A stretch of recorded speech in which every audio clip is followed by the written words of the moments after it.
Supreme কোর্টে আবারও পিছিয়ে গেল ডিএ মামলার শুনানি।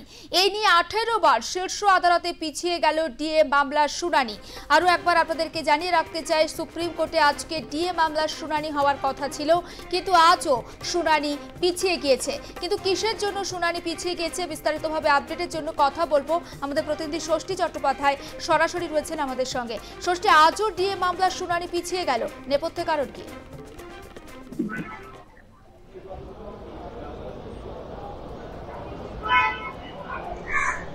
একের পর এক ডেট, একের পর এক তারিখ, এবং সেই তারিখ পেরিয়ে আবার নতুন করে তারিখ, যাতে করে কিন্তু আশাহত হচ্ছেন বারবার এ রাজ্যের রাজ্য সরকারি কর্মচারীরা এবং তাদের যে বকেয়া ডিএ, সেই বকেয়া মহার্ঘ ভাতা নিয়ে কলকাতা হাইকোর্ট থেকে সুপ্রিম কোর্ট পর্যন্ত গত প্রায় 17টা হিয়ারিং অপেক্ষা করেছিল এবং আজকে 18তম শুনানি ছিল। সেই 18তম শুনানির দিনকেও দুপুর 2টোর সময় নির্ধারিত ছিল আজকে ডিএ মামলার শুনানি গ্রহণ করবে সুপ্রিম কোর্ট। কিন্তু 1:20 থেকে 25 নাগাদ জানা গেল যে সুপ্রিম কোর্টে আজকে ডিএ মামলার শুনানি হচ্ছে না।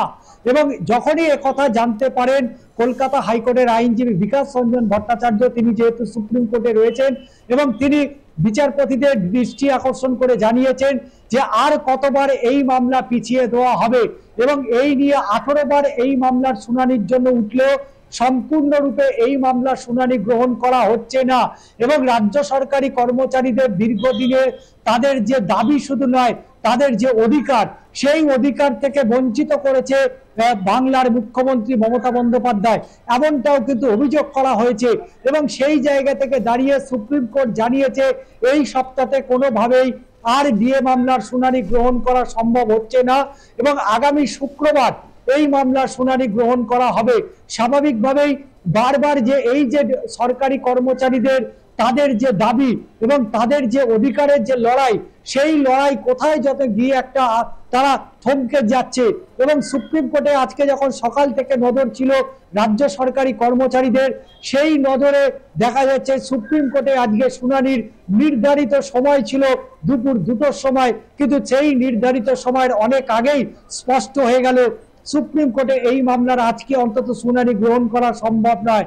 ফের আরো একবার আশাহত হয়েছেন এ রাজ্যের রাজ্য সরকারি কর্মচারীরা এবং কেন্দ্রীয় সরকারের যে ডিএ, সেই ডিএর তুলনায় 39% ডিএ এখনো পর্যন্ত বকেয়া রয়েছে। কিন্তু কবে সেই ডিএ পাবে, কবে তারা মহার্ঘ ভাতা পাবে, সেই প্রশ্নের উত্তর এখনো পর্যন্ত সুপ্রিম কোর্ট থেকে পেয়ে উঠতে পারছে না। এবং আগামী শুক্রবার ফের তারা অপেক্ষায় রয়েছেন।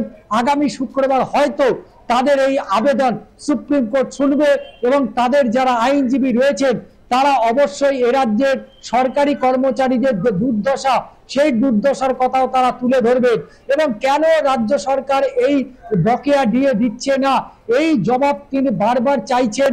এ রাজ্যের সরকারি কর্মচারীরা যারা আন্দোলন শুরু করেছিল তাদের মধ্যে অনেকেই কিন্তু অবসর নিয়ে ফেলেছেন, তাই স্বাভাবিকভাবে কবে তাদের অধিকার ফিরে পাবে, এই প্রশ্নের উত্তর এখন সুপ্রিম কোর্টে খুঁজে বেড়াচ্ছে এ রাজ্যের সরকারি কর্মচারীরা। একেবারে নজর থাক ষষ্ঠী, আপাতত তোমাকে ধন্যবাদ। এবং আজও সুপ্রিম কোর্টে পিছিয়ে গেল ডিএ মামলার শুনানি। আরও একবার জানিয়ে রাখতে চাই, শীর্ষ আদালতে এই মামলার শুনানি ছিল আজকে, কিন্তু পরপর 18 বার ডিএ মামলার শুনানি পিছিয়ে গেল। শেষবার এই মামলার শুনানি হয়েছিল 2014 সালের 1 ডিসেম্বর। এর আগে এই মামলার শুনানির এজলাস বদল হয়েছিল শীর্ষ আদালতে।